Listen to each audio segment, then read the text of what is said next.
Bus ఎక్కినవా లేదా, train ఎక్కినవా లేదా అని నన్ను ఆయన ఫోన్ లో బాధకి నచ్చింది. యాక్చువల్గా ఇవాళ మీటింగ్ అందరికీ పేరు పేరున జై భీమ్, జై భీమ్, జై భీమ్.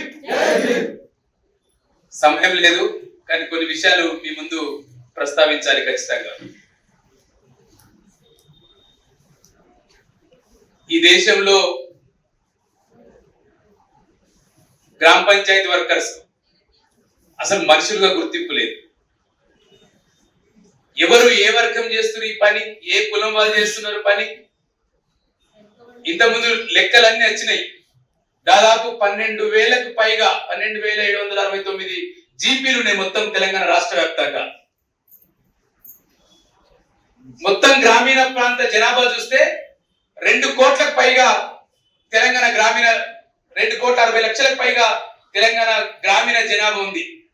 ఇంతకుముందు అన్న లెక్క చెప్పారు కదా, పంచాయతీకి ఇంత 500 జనాభా ఉంటే ఇంతమందిని పెట్టుకోవాలి, 2 పెట్టుకోవాలి, 3 పెట్టుకోవాలి, 4 పెట్టుకోవాలని చెప్పి. ప్రతి మనిషి 8 గంటలు పని చేయాలి, ఇది చట్టం. ఇక భారత రాజ్యాంగం ప్రకారం మనం 8 గంటలు వరకు పని చేయాలి. కానీ వర్కర్స్ ఎన్ని గంటలకు వస్తారు? ఇక్కడ ఎంపీడీఓ, ఇక్కడ కలెక్టర్ ఎన్ని గంటలకు వస్తారు పనికి? దర్జాగా 10కి 12కు వస్తారు. ఒక్కొక్క ఆయన నాడు నేను ఫీల్డ్ అని చెప్తారు, నేను ఫీల్డ్ లో ఉన్నా అని చెప్పి పై ఆఫీసర్ లేకపోతే ఇంకోరికో చెప్తారు. కానీ ఆపతున్నా సంపత్తున్నా తెల్లవారి లేవంగానే డ్యూటీ ఎక్కాలి. అవునా కాదా? నేను హైదరాబాద్కి వచ్చిన, నేను హైదరాబాద్ చూస్తా రోజు. మాకు ఎప్పుడైనా ఏదైనా మీటింగ్ కు పోతే 4:30 గంటలకు 5 గంటలకు కార్మికులు ఏదో ఒక పాయింట్ దగ్గర జమ అవుతారు. అక్కడ ఆఫీసర్ వస్తాడు, వెంటనే ఫోటో తీస్తాడు, ఫోటో అప్లోడ్ చేస్తాడు, చాలా రకరకాలు చేస్తాడు. నేనేమంటుంటే కార్మికుల కంటే ముందు మనకు మనుషులుగా గుర్తింపు లేదు. మనుషులుగా ఈ ప్రభుత్వాలు, ఈ పాలకులు గుర్తిస్తే ఎందుకు మనం కనీస వేతనాల కోసం కొట్టాలి? ఎందుకు ఈ కోట్ల చుట్టూ తిరగాలి? ఎందుకు ఈ ప్రభుత్వాల చుట్టూ తిరగాలి? మొత్తం పోరాడి సాధించుకున్న చట్టాలన్నింటినీ కేంద్ర ప్రభుత్వము నల్లిఫై చేసి 16 రకాల సంక్షేమ, మా వెంకటరమణ నాగారి చెప్తారు, దాంట్లో వాళ్ళు ఎక్స్పర్ట్స్ మాకంటే. 16 రకాల చట్టాలుండే ఆ చట్టాలను తీసుకొచ్చి ఒక సామాజిక భద్రత కోడ్ కింద వేసి పడేసిర్రు. కానీ అదైనా అమలు చేస్తున్నారా? అనేక చట్టాల్లో అనేక ప్రయోజనాలు ఇచ్చే చట్టాలుండే అవన్నిటిని తీసేసి మొత్తం తిరిగి ఆ కుటుంబం నిలవడానికి చాలా ఉపయోగపడుతుంది. ఆ వెంటనే ఆ వ్యవసాయ కార్మికులకు లేదా ఇతర అన్ని రంగాల కార్మికులకు ఈ బీమాను వర్తింపజేసి యుద్ధ ప్రాతిపదికన ఒక జీవోను తీసుకురావాలని చెప్పి ఈ సదస్సు తీర్మానం చేయాలని చెప్పి నేను నాగరిని కోరుతున్నాను, వెంకటరమణ కోరుతున్నాను. అదేవిధంగా ఇంకొక హామీ ఇచ్చారు, ప్రతి వ్యవసాయ కార్మిక కుటుంబానికి ప్రతి సంవత్సరం 12,000 రూపాయలు ఇస్తామని చెప్పారు. 12,000 రూపాయలు ఇస్తామని చెప్పారు. ఇప్పుడు రైతు భరోసా గురించి చర్చ జరుగుతుంది ఇక్కడ, ఫార్మాసిటీ గురించి చర్చ జరుగుతుంది ఇక్కడ. మొత్తం మీరు రోజు పేపర్ ఇస్తే ఇవన్నీ ఇక్కడ చర్చ జరుగుతాయా? రైతుల గురించి మొత్తం పోయి అన్ని క్యాబినెట్ మీటింగ్ పోయి మొత్తం ఒక సగం జిల్లాలో క్యాబినెట్ ఉపసంఘ కమిటీ పోయి చర్చించింది. అది ఇంకా రాలేదు కార్యాచరణ, కానీ ఒక చర్చ జరిగింది. రెండోది ఒక భూ చట్టం రాబోతుంది, 6వ చట్టం అని. దాని వల్ల అనేక మంది మనం ఇబ్బంది పడ్డాం. కానీ అక్కడ నుంచి కొంత విముక్తి చేయడానికి కొత్తగా భూ చట్టం రాబోతుంది. కానీ ఆ భూ చట్టంలో సాగుదారుని గుర్తింపు లేదు, సాగుదారునికి ఒక గుర్తింపు ఐడెంటిటీ చట్టం లేదు. ఆ చట్టంలో మార్పుకోవాలి. కానీ అదే విధంగా ఈ కూలీల గురించి, వ్యవసాయ కార్మికుల గురించి మొత్తం 50,000 మంది ఉపాధి హామీ కార్మికులు ఉన్నారు ఈ దేశం. 50 లక్షల కుటుంబాలు ఉన్నాయి ఎన్ఆర్జీఎస్ కార్మికులు. మొత్తం లెక్క తీస్తే ఈ రాష్ట్ర జనాభాలో 92% కార్మికులే. 92% కార్మికులే. కార్మికుల కష్టంతో ఈ రాష్ట్రం నడుస్తా ఉంది. ఎవరో ట్యాక్స్ పేరు కడితే ఏదో మద్యం అమ్ముకుంటే ఈ రాష్ట్ర స్థూల అభివృద్ధి పెరగట్లేదు. 92% మంది కార్మికులు తను పని చేస్తా ఉంటే ఈ రాష్ట్రం ముందుకు పోతుంది. వాళ్ళు పని చేస్తుంటేనే జీతం తీసుకుంటారా? ఎన్ని ఖర్చు పెట్టలేరు? బట్టల పేరుతోటి బోనాల పండుగ అంతా చేసేది మా వాళ్ళే. ఇవాళ రకాల బోనాల పండుగ నడుస్తున్నాయి. ఆ బోనాల పండుగ పేరుతోటి ఒక్కొక్క కుటుంబం 10,000-20,000 ఖర్చు పెడుతుంది. దాంతో మేము పైన కడతలేమా? మందాయిలు ఎవరు? ఎస్సీ ఎస్టీ బీసీలు ఎక్కువ మంది ఆడేవాళ్ళు మొత్తం. ఈ ఆదాయం కూడా ఇస్తుంది కూడా మనమే. మనకి ఇస్తుంది 9,500. అదే ఆదాయం ఇచ్చే వర్గాలకు మీరు కొద్దిగా బీమా సౌకర్యం ఇవ్వండి, కనీసం బతకడానికి జీతం ఇవ్వండి. చాలా మందికి అనిపిస్తుంది 25,000 జీతం. మా వెంకట చెప్పింది ఇప్పుడు 750 అనగానే మనందరికి ఉండే పగిలిపోతుంది. 750 అనగానే ప్రభుత్వం దృష్టిలో వర్కర్ అంటే కార్మికుడు కాదు. ఒకవేళ నిజంగానే కార్మికుడిగా కనుక ప్రభుత్వం గుర్తిస్తే అన్ని రకాల ప్రయోజనాలు ఇంతకుముందు వెంకటరమణ నాగన్న చెప్పారు కదా, ఆ ప్రయోజనాలన్నింటినీ ప్రభుత్వాలు సచ్చుకుంటే ఇవ్వాలి. కానీ ఆ ప్రభుత్వాలకు ఇవ్వడానికి లేదు. మనల్ని కేవలం ఓటర్లుగా మాత్రమే చూస్తున్నారు తప్ప మనుషులుగా చూడట్లేదు. అందుకే బాబాసాహెబ్ చెప్తాడు, మనం ఒక ఆత్మ గౌరవం కోసం పోరాడాలి, ఒక సామాజిక న్యాయం కోసం కొట్టాలని చెప్పి డాక్టర్ బాబాసాహెబ్ అంబేద్కర్ చెప్తారు. ఈ రాజ్యాంగం మనకి ఇచ్చింది, సంఘం పెట్టుకుని హక్కు ఇచ్చింది. అంతేకాదు ప్రతి వర్కర్ కు కార్మికుడికి కనీస వేతనం ఇవ్వాలని చెప్పి భారత రాజ్యాంగం చెప్పింది. ఈ రాజ్యాంగం లేకముందు, చట్టాలు లేకముందు నేను ఈ అమ్మను అడిగిన, అమ్మ రోజుకి ఎన్ని గంటలు పనిచేస్తారని. 8 గంటలు చేస్తాం బిడ్డ అని చెప్పింది ఆమె. ఇది ఏడికి నచ్చింది? డాక్టర్ బాబాసాహెబ్ అంబేద్కర్ అందించిన అనేక చట్టాల్లో వెలుగులో ఇది మనకు 8 గంటల పని దినాలు వచ్చాయి. ఇంకా ఇప్పటికీ కనీసం 9,500 అయింది. అసలు 9,500 ఎవరైనా భక్తురా? ఎవరైనా ఒక కుటుంబం భక్తురా 9,500 తోటి? మళ్ళీ ఎటువంటి పని చేస్తున్నాం మనము? అడ్డమైన పని. నేను అంటే ఇది అడ్డమైన పని. ఇటువంటి పని నుంచి విముక్తి కావాలని చెప్పి డాక్టర్ బాబాసాహెబ్ అంబేద్కర్ మనం ఈ పనికి గుర్తింపు లేదు.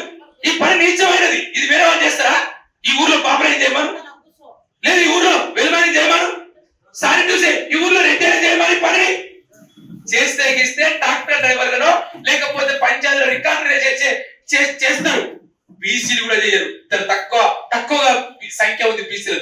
కానీ మెజారిటీగా ఈ రాష్ట్రంలో 50,000 మంది పంచాయతీ కార్మికులు ఉంటే దాంట్లో నాకు తెలిసి మా నాగన్న వెంకన్న చెప్పాలి 99% మంది ఎస్సీలు మాత్రమే, దళితులు మాత్రమే ఈ పనిలో ఉంటారు. వాడేమో కలెక్టర్ అవుతాడు, వాడేమో మంత్రి అవుతాడు, వాడేమో జడ్జి అవుతాడు. ఇంకా మనం చచ్చుకుంటా ఈ పనిలో ముందున్నాం. చచ్చుకుంటా డప్పు కొట్టుకోవాలి, చచ్చుకుంటూ ఆ శివాల ముందు ఎగరాలి. ఇవన్నిటి నుంచి బయటకు రమ్మని చెప్పిండు డాక్టర్ బాబాసాహెబ్ అంబేద్కర్. ఇవన్నిటి నుంచి బయటకు రావడానికి ప్రయత్నం చేయాలి. కొంత ముందుకు వస్తున్నాం, చదువుకుంటున్నాం, రకరకాల ఉద్యోగాలు చేస్తున్నాం.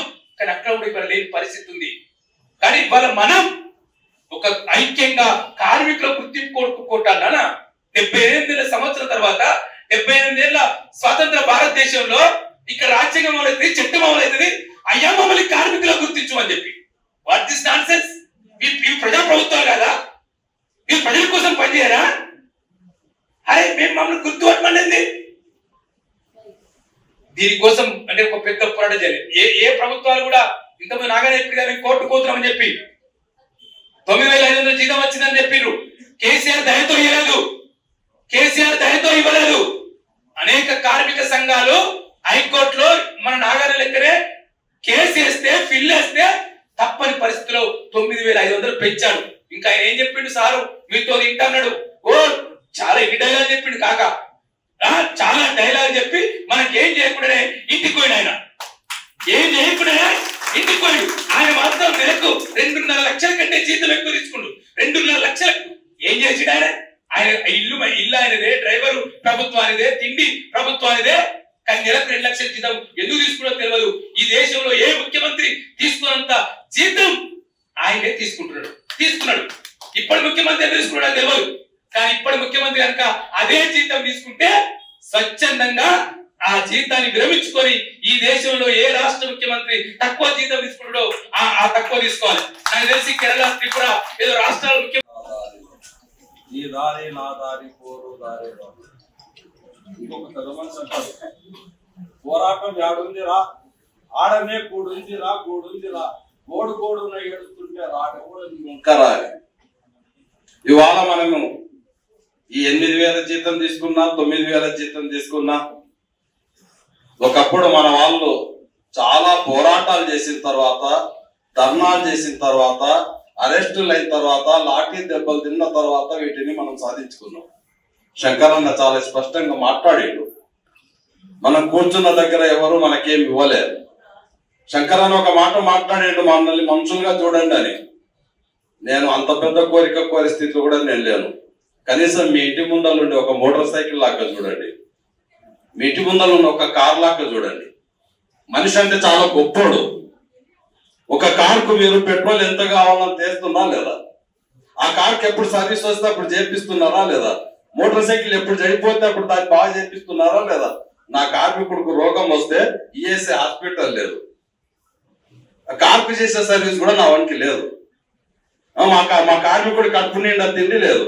ఒక మనిషి ఒక కుటుంబం బతకాలంటే ఎంత చింతపండు కావాలి, ఎంత ఉల్లిగడ్డలు కావాలి, ఎంత మంచి నూనె కావాలి, ఎంత పప్పు కావాలి, ఎన్ని గుడ్లు కావాలి, ఒక లెక్క గవర్నమెంట్ వేసింది. ఆ గవర్నమెంట్ లెక్క ప్రకారము 18,000 రూపాయలు కనీసం ఇవ్వాలనేది గవర్నమెంట్ చేసిన రూల్. అంతకంటే తప్పిస్తే ఆ కుటుంబం జీవించదు. నీ కారుకు పెట్రోల్ 1 లీటర్ పెట్రోల్ వేస్తే 50 కిలోమీటర్లు నడుస్తుందన్నాక నీ కారుకు నీ మోటార్ సైకిల్ కు నీవు 1/2 లీటర్ వేసి మోటార్ సైకిల్ నడపగలుగుతావా? మరి నాకు సగం కడుపుకు పెట్టి నన్ను పని చేయమని చెప్తే నా కార్మికుడు ఎట్లా పని చేస్తాడు అనేది మనం ఆలోచన చేయాల్సిన అవసరం ఉంది. కాబట్టి మీరు కార్మికుడికి కనీసం మీరు ఎంతో లాగా చూడండి, మనుషుల్లాగా చూసే పరిస్థితి అది వెనకస్థితి వస్తుందని చెప్పి మేము ఆలోచన చేస్తున్నాం. వ్యవసాయ వృత్తిదారుల యూనియన్, అదే విధంగా గ్రామ పంచాయతీ మల్టీపర్పస్ వర్కర్స్ యూనియన్ సర్వసభ్య సమావేశం 5 డిమాండ్లు పెట్టింది. ఈ 5 డిమాండ్లు చాలా న్యాయమైన డిమాండ్లు. నీకు ఒక్కటి కూడా కొంత కోరిక లేదు. చచ్చిపోతే ప్రమాదంలో చచ్చిపోతే 5 లక్షలు ఇవ్వాలి. 5 లక్షలు ఏంటికైతే వాస్తవానికి వాళ్ళు చనిపోతే 50 లక్షలు తీసుకుంటున్నారు, 1 కోటి రూపాయలు తీసుకుంటున్నారు, అవి కూడా సరిపోతలేవు అని మాట్లాడుతూ ఉన్నారు. గాయపడ్డ వాళ్ళకు 5 లక్షలు ఇవ్వాలి అనేది ఈ చిన్న చిన్న డిమాండ్. ఈ 5 డిమాండ్లు మీరు నెరవేరిస్తే మేము సంవత్సరానికి 50 రూపాయలు కడతామని చెప్పి కూడా పెట్టారు. అంటే ఇంతకంటే తక్కువగా డిమాండ్ చేసే పరిస్థితి ఇంకేముంది అనేది మనం ఆలోచన చేయాల్సిన అవసరం ఉంది. దీన్ని సాధించాలంటే ఏం చేయాలి అది అసలు విషయం.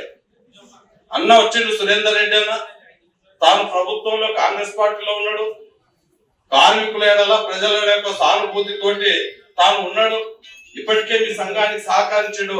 ఈ డిమాండ్స్ ప్రభుత్వం దృష్టికి తీసుకుపోవాలి కూడా, తీసుకుపోతారని మనం కోరుకుంటున్నాం కూడా, మనం ఆ నమ్మకంతో కూడా ఉన్నాం.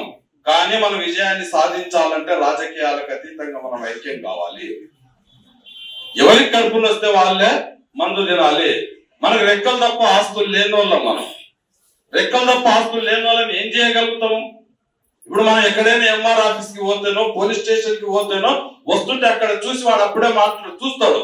వాడు కారు దిగి మంచి బట్టలు వేసుకొని వస్తే రావయ్య కూర్చో అంటాడు. అదే మనం ఈ డ్రెస్ వేసుకొని పోయినాం అనుకోండి, చెంటగా ఆయన పేరుతో పోయినాం అనుకోండి, ఉప్పు వేల పేరుతో పోయినాం అనుకో, ఎవరు వచ్చేటోడు అంటాడు. అంటే ఎందుకు ఈ తేడా వచ్చింది? ఆయన మనిషే, మనం మనిషే. ఆయన శిస్తు కడుతున్నాడు, మనం శిస్తు కడుతున్నాడు. ఆయన ఓటేస్తున్నాడు, మనం ఓటేస్తున్నాడు. ఈ తేడా ఎందుకు వచ్చిందంటే అక్కడ ధనం బలం నడుస్తుంది. ధనం బలం లేనితోటి మనం ఏం చేయాలంటే, ధనం బలం లేని వాడ జనం బలం చూపించండి గదరని అన్నాడు. మనం జనం బలంతో వాటిని సాధించాలి, ఐక్యతతో మనం సాధించగలుగుతాం. అటువంటి ఐక్యత సాధించడంలో రాజకీయాలకు అతీతంగా ఐక్యం కావాల్సిన అవసరం ఉంది. ఇవాళ కార్మిక సంఘాలు కూడా రాజకీయ పార్టీలకు అనుబంధంగా మారి ఆ పార్టీ రాజకీయ ప్రయోజనాలు నెరవేర్చడం కొరకు కార్మిక సంఘాలు చీలిపోతా ఉన్నాయి. నేను ఇచ్చే విజ్ఞప్తి ఏంటంటే, వెంకటన్న మాట్లాడుతూ చెప్పిండు, నాగన్న మాట్లాడుతూ చెప్పిండు, మేము ఒక ఇండిపెండెంట్ కార్మిక సంఘం అని చెప్పి అన్న. ఒక ఇండిపెండెంట్ కార్మిక సంఘాలు అభివృద్ధి చేసుకోవాల్సిన అవసరం ఉంది. అది కమ్యూనిస్టులా, కాంగ్రెస్, బీజేపీ, టీఆర్ఎస్, టీడీపీ ఆ పార్టీలకు అనుబంధంగా ఉంటే ఆ పార్టీ ప్రయోజనాల కొరకే కార్మికులు ఉపయోగించుకుంటా ఉన్నారు. పార్టీ ప్రయోజనాల కొరకు కార్మికులు కాదు, కార్మికుల ప్రయోజనాల కొరకు పార్టీ ఉండాలనే పరిస్థితిని తీసుకురావాలి. అట్లా తీసుకురాగలిగితే మనం విజయాన్ని సాధిస్తాం. యూనియన్ సమావేశం సందర్భంగా ఆహ్వానించిన నాగన్నకి, ఇక్కడ హాజరైన కార్మికులందరికీ కూడా, మల్టీపర్పస్ వర్కర్స్ అందరికీ కూడా పేరు పేరున ప్రత్యేక ధన్యవాదాలు తెలియజేసుకుంటున్నా. 2018 నూతన పంచాయతీరాజ్ చట్టం వచ్చిన తర్వాత కేసీఆర్ గారు ప్రతి గ్రామం, అంటే ఈ రాష్ట్రంలో అంతకు ముందున్న గ్రామ పంచాయతీలు ఏవైతున్నావో ప్రజలకు పరిపాలన సౌలభ్యంగా లేదు, తప్పకుండా ఈ తాండాలను కానీ ఈ రాష్ట్రంలో గ్రామ పంచాయతీలు పెంచాల్సిన అవసరం ఎంతైనా ఉందని చెప్పి 12,769 గ్రామ పంచాయతీలని కేసీఆర్ గారు ఏర్పాటు చేసిన తర్వాత ఈ రాష్ట్రంలో అప్పటి వరకు సర్పంచులు ఉన్న వాళ్ళు జనరల్ ఫండ్ అని ఊళ్ళో ఎవరైతే మనం సంవత్సరానికి ఒకసారి మనం ఇంటి ట్యాక్స్ కట్టాం కదా, ఇంటి ట్యాక్స్ లో సంవత్సరానికి 1500, 1000 రూపాయలు, 2000 మాత్రమే ఇచ్చి నెలకు 1000-2000 రూపాయలు మాత్రమే ఇచ్చి మనం ఇచ్చే ట్యాక్సీలో అమౌంట్లకెళ్ళే మనకు జీతంగా ఇచ్చి పెట్టుకునే వాళ్ళు. ఆ తర్వాత 2018 తర్వాత 500 మంది కార్మికులకి 500 మంది జనాభాకు ఒక కార్మికుడు పెట్టాలని చెప్పారు. మా విలేజ్ లో 2011 జనాభా లెక్కల ప్రకారము 2074 జనాభా ఉంది. అయితే నేనేం చేసినట్టే మా ఊళ్ళో ముగ్గురు పెట్టుకుంటే సరిపోతుంది కానీ చాలా మంది ముగ్గురు పెట్టంటే ముగ్గురు కాదు 2000కు 4 ఆ పైన ఉన్న 74 కూడా ఒక్కరిని అని చెప్పి 5 మంది పెట్టుకున్నాం. అంటే మనం ఒక ఇంటిని శుభ్రం చేసుకుంటే ఇంట్లో ఇంతమంది ఉంటాము. ఈ ఊర్లో ఉన్న 2000 మంది చెత్త చెదరం అంతా తీసి బయటికి వెళ్ళాలంటే తప్పకుండా దాని తగ్గట్లనే జనాభా ఉండాలని చెప్పి మా ఊళ్ళో 5 మందిని ఏర్పాటు చేసుకున్నాం. ముగ్గురిని పెట్టి 4 ఇచ్చడం ఏం లేదు. కానీ చాలా గ్రామాలలో ఏం చేస్తున్నారంటే కొందరు ముగ్గురిని పెట్టి ఆ ముగ్గురు ప్లేస్లలో 6 మందిని పెట్టి పని చేయిస్తారు.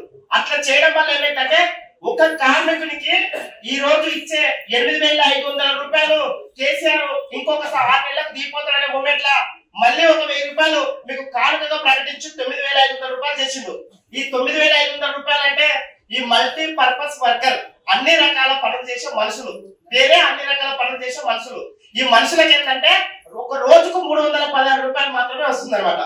నువ్వు ఉపాధి హామీ కూలిపోయిన కూడా ఈ మధ్యకాలం కూలి రేటు పెడితే 200 పైన వస్తుంది. వాళ్ళు ఎన్ని గంటలు పని చేస్తారంటే 6-7 గంటలు చేస్తారు. మీకు తెలుసు వాళ్ళు ఎట్లా పని చేస్తారు అంటే పోతారు చేస్తారు 2-3 గంటల్లో పని చేస్తారు. కొంత ప్రకారం 2 గంటల్లో పని చేసి వస్తారు. కానీ మార్నింగ్ నుంచి ఈవినింగ్ వరకు పని చేసి మీకు చాలా తక్కువ వేతనాలు ఉన్నాయని చెప్పి మన గౌరవనీయులు వేదిక పైన మన టీపీసీసీ నాయకులు, కాంగ్రెస్ పార్టీ సీనియర్ నాయకులు సురేంద్ర అన్న మీ అందరికీ ఈ సంఘాన్ని ఏర్పాటు చేయడానికి అన్ని విధాల సహాయ సహకారాలు అందించినందుకు, పేదల కోసము ఇంకోటి ఏదైనా వర్క్ చేయాలి ఒక యూత్ కానీ చాలా మందికి ఒక ఐకాన్ లాగా ఉండి తప్పకుండా ఏదైనా పని చేయాలంటే ముందు వరుసలో ఉండాలని అన్ని విధాలా అందరినీ ప్రోత్సహించి అన్నకు ప్రత్యేకంగా ధన్యవాదాలు తెలియజేసుకుంటూ నేనేమంటున్నానంటే తప్పకుండా అన్న మీ తరపున అంటే ఒక అధికార పార్టీలో ఉన్నప్పటికీ కూడా ఈ కార్మికులు ఎవరైతే ఉన్నారో ఈ కార్మికులకు నిజంగా ఒక చట్టబద్ధత అవసరం. సర్పంచ్ కోపం వచ్చినా ఈ మట్టిపరక వర్కర్ను తీసేయచ్చు, లేదా సెక్రటరీ కోపం వచ్చినా తీసేయచ్చు. ఒక చట్టబద్ధత లేదు. ఈ చట్టబద్ధత కావాలని చెప్పి హైకోర్టులో కోసేసి మీరు ఒకసారి వచ్చిన తర్వాత మళ్ళీ తీసేసే అధికారం ఎవరికి ఉండదు. రెండోది ఏంటంటే గ్రామ పంచాయతీలకు అమౌంట్ నెలకు పడితే ఈ మధ్యకాలం 9 నెలలకు డబ్బులు పడతలేవు. మొన్న మన ఒక 600 కోట్లు కేంద్ర ప్రభుత్వ నిధులు వచ్చినాయి. అవి కూడా సంవత్సరం వచ్చినాయి అనమాట. అయితే ఈ వచ్చిన అమౌంట్ లో కూడా ఏంటంటే ఈ వచ్చిన అమౌంట్లు ఏవైతున్నావో సర్పంచ్ అంతా ఎంపీలు చేసుకుంటారు. ఎంపీలు చేసుకుంటే ఏమైందంటే మా విలేజ్ లో ఇప్పటి వరకు ఒక్క నెల జీతం కూడా పెండింగ్ లేకుండా కొట్టించాం. ఎంపీల తర్వాత కొట్టిద్దాం కానీ వాళ్ళకి ఇంపార్టెంట్ అని చెప్తారు.